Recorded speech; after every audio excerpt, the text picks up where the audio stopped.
kata-kata Abang, permasalahan apakah bisa disebut kita mengimani sesuatu tapi kita tidak mengamalkannya, atau kata Abang tadi kita iman Alkitab tapi kita tidak membacanya gitu kan Bang, kalau tidak salah ya. Nah, begitupun sebaliknya, kita iman Al-Quran tapi kita tidak membacanya. Nah, orang-orang Muslim pun mengimani Alkitab. Alkitab di sana adalah Taurat, kitab Samai.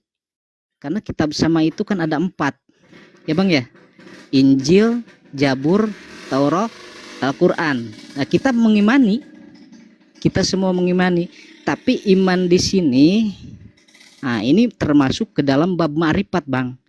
Jadi ma'rifat itu adalah kita mengimani, tapi ada yang cukup diakui, ada yang harus dijalankan, seperti itu. Mana saja yang cukup diakui?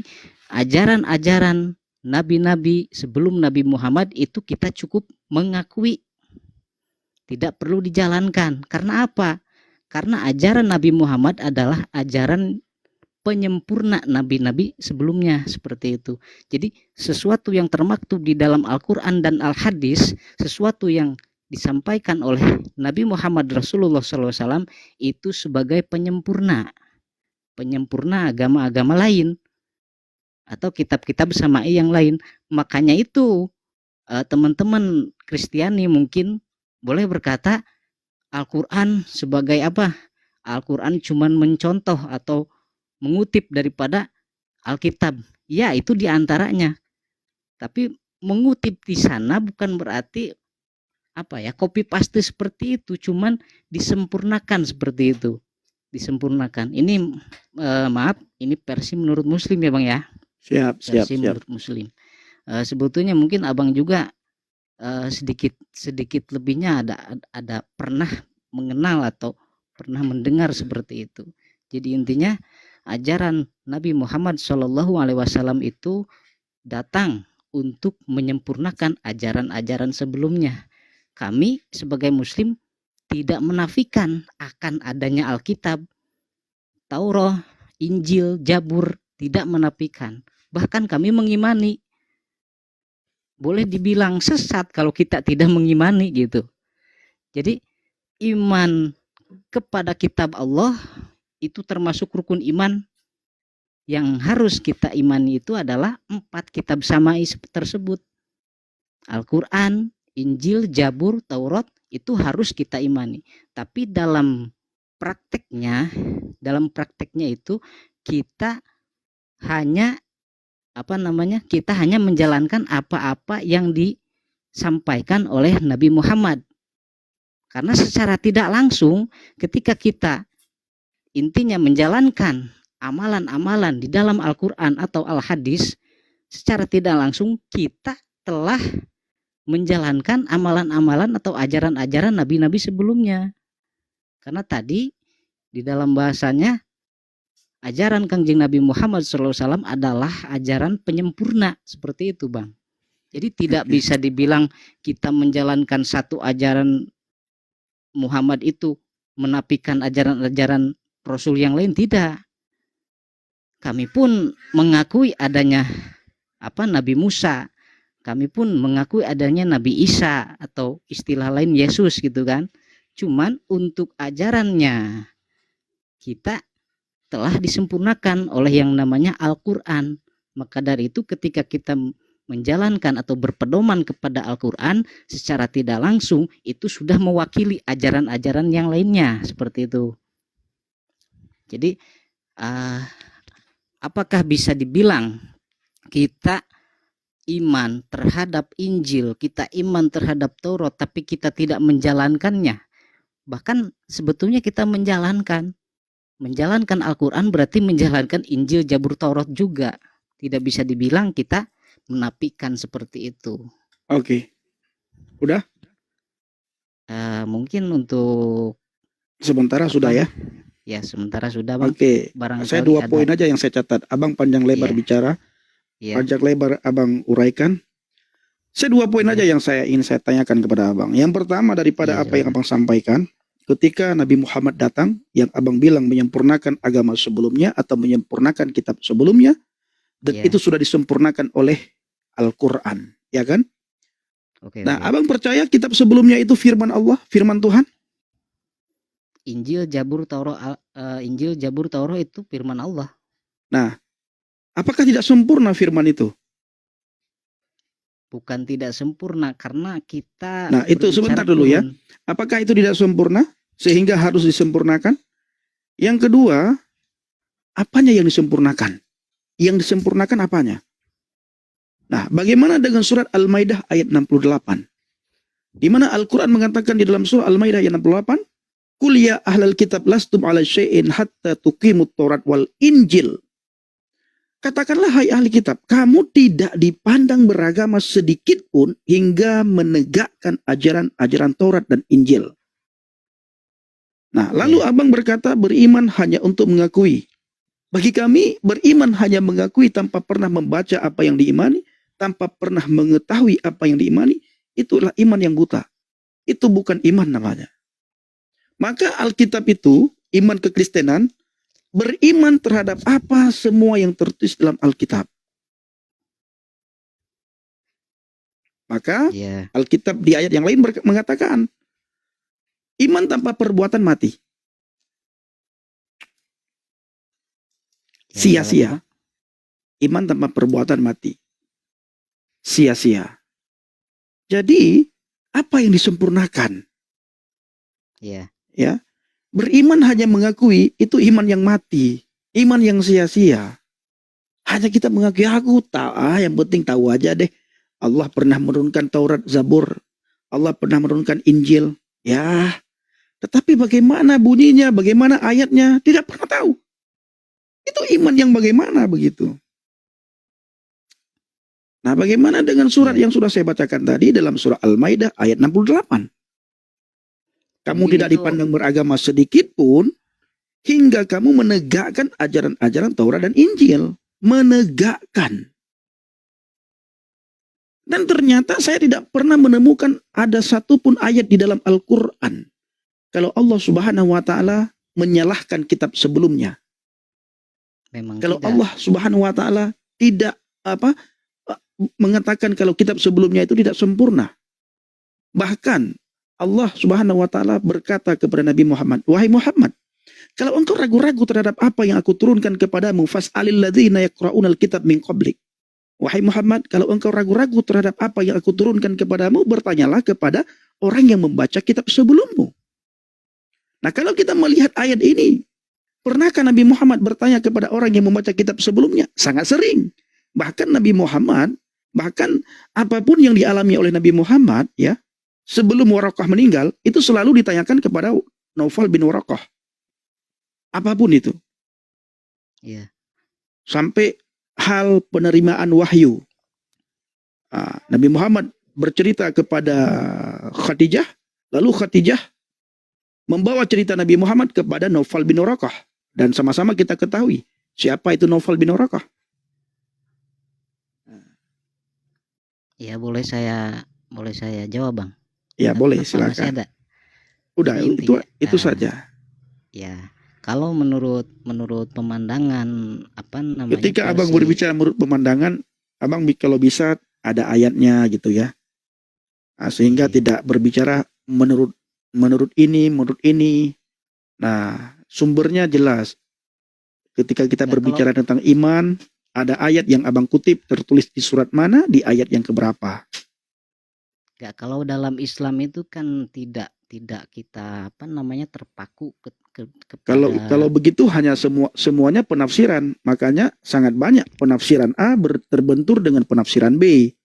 Ya, penafsiran yang hukum mazhab Hanafi ada banyak juga ya, terbentur dengan hukum dengan mazhab Syafi'i, dengan mazhab Maliki. Kenapa? Karena berdasarkan pengetahuan mereka. Pengetahuan yang didasarkan dengan sumber-sumber Al-Quran dan Al-Hadis. Kalau berdasarkan sumber-sumber dan Al-Hadis, kenapa ya? Kalau memang benar berdasarkan pengetahuan sumber di Al-Quran dan Hadis, kenapa mazhab Maliki, mazhab Hanafi, mazhab Syafi'i dan mazhab Hambali ini saling berbenturan? Karena menurut kultur dan wilayah iklim Itu yang artinya berbeda. hukum bukan berdasarkan apa yang tertulis. Bukan berdasarkan apa yang disampaikan oleh Allah. Tetapi hukum dibuat berdasarkan pengetahuan manusia. Ya tentu sesuai dengan keinginan manusia tersebut. Itulah hebatnya Islam, Bang. Jadi Oke, kalau sudah Anda mengatakan itulah hebatnya Islam, oke. Ya, jadi secara berarti tidak hukum yang dipakai langsung, oleh Islam, bukan hukum Allah, tetapi mohon maaf, hukum jangan dipotong dulu. Saya tidak mengatakan bukan hukum Allah, tapi hukum Allah itu harus dicerna, Bang. Contoh kecil, Bang. Kalau hukum Allah dicerna, kenapa terbentur antara satu dengan dua, dengan tiga, tiga dengan empat? Itu sebetulnya tidak terbentur, Bang. Itu hanya kultur yang berbeda, iklim yang berbeda. Oke, salah satunya ya. Nanti Ya. abang bantah ya. Di Indonesia ini mengenai wudhu air sembahyang. Oke. Selesai saya berwudhu, begitu saya mau masuk ke masjid, lalu kenalah dengan perempuan ya, kesenggol tanpa sengaja. Wudhu saya batal kan?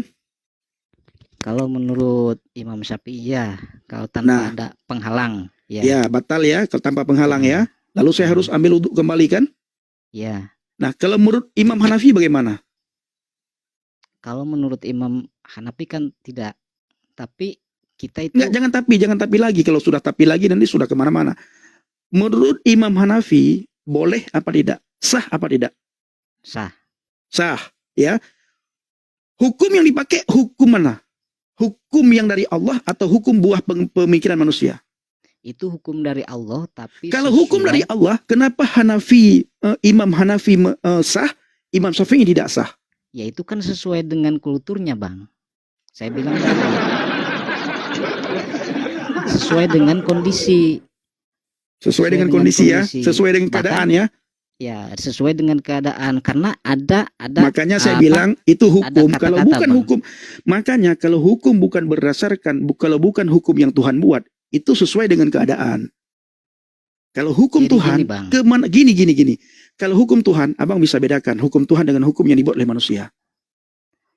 Hukum Tuhan, kemanapun kita pergi, Tuhan bilang kemanapun kita pergi, Kalau Tuhan bilang, Pendi, kalau kamu bersentuhan tanpa penghalang antara laki-laki dan perempuan, batal wudhumu.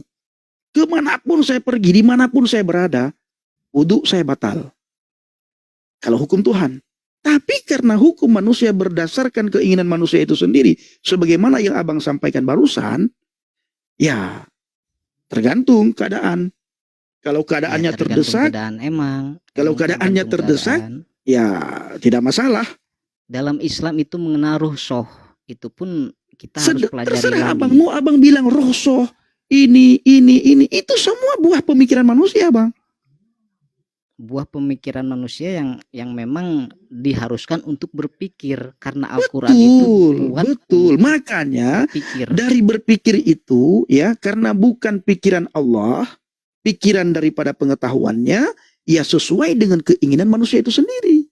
Contohnya, Imam Syafi'i maunya begini, Imam Hanafi maunya begitu, Imam Hambali maunya begono, Imam Maliki maunya begini. Tetapi kalau maunya Allah, bagaimana? Sebetulnya ya, di dalam Islam itu, abang mungkin sedikit mengenal ada perbedaan atau ikhtilaf itu cuman di dalam bahasan fikih, Bang. Ini dari awal tadi saya membuka dalam bab iman atau tauhid. Untuk di dalam akidah itu tidak ada perbedaan. Karena hukum pasti. Abang bagaimana hukum abang bilang? Bagaimana abang bilang hukum pasti? Bagaimana abang mau bilang hukum pasti? Ya, dari sini saja dengan di Arab Saudi berbeda.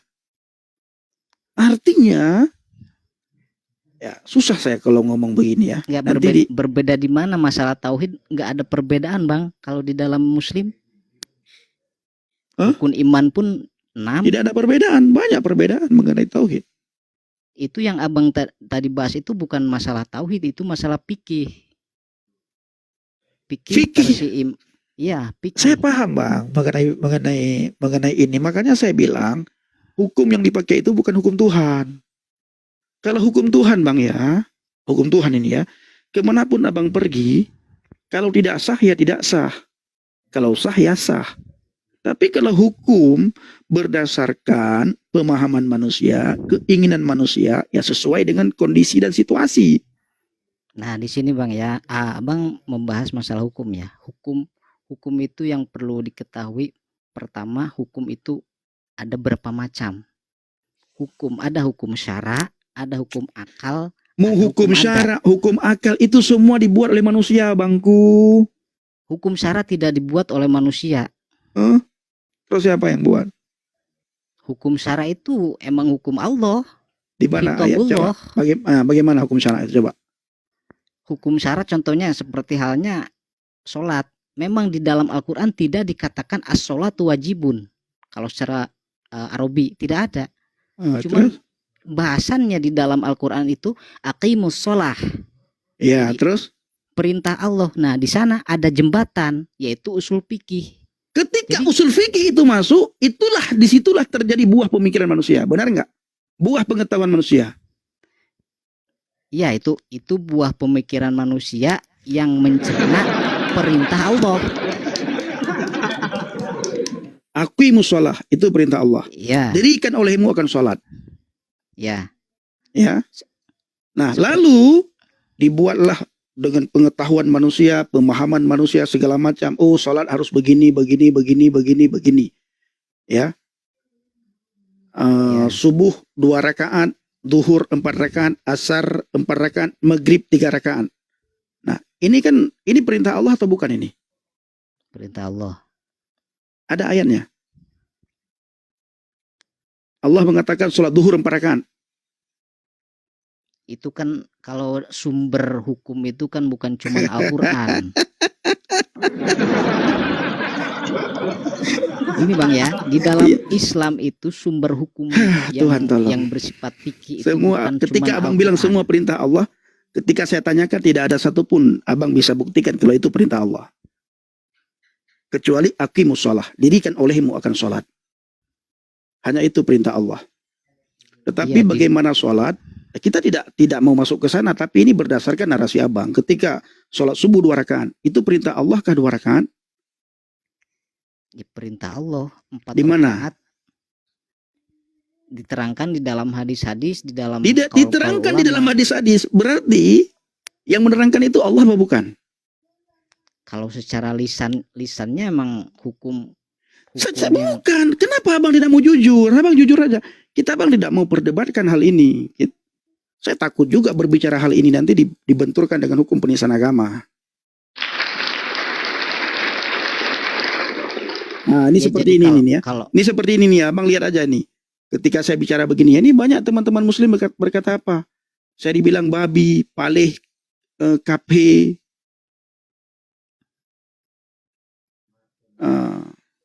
Ini banyak nih. Jadi itu baik di muslim ataupun di sebelahnya itu sama aja Bang. Jadi intinya orang-orang yang kurang berpengetahuan atau tidak ini apa Bang. Jadi tidak fokus di dalam pemahaman masing-masing. Kalau saya pribadi, individu saya insya Allah tidak seperti itu. Kemarin pun abang mungkin pas ketika saya berdiskusi dengan Ki Ahmad, saya tidak menyerang, saya tidak mempermasalahkan Bible ataupun apa-apa itu yang dipegang, yang dipahami teman-teman semuanya. Saya cuman di dalam konteks depend. ya, ini seperti Novita Sari ini ya. Dia caci maki minta naik. Siapa yang mau naikkan kamu? Typingnya caci maki. Siapa yang mau naikkan? Oke, Bang Roy. Nanti lain lagi kita diskusi lagi ya. Sehat-sehat Abang ya. Oke Bang. Oke, terima kasih Abang. Terima kasih, Bang. Sama-sama Oke, Bang. sama-sama.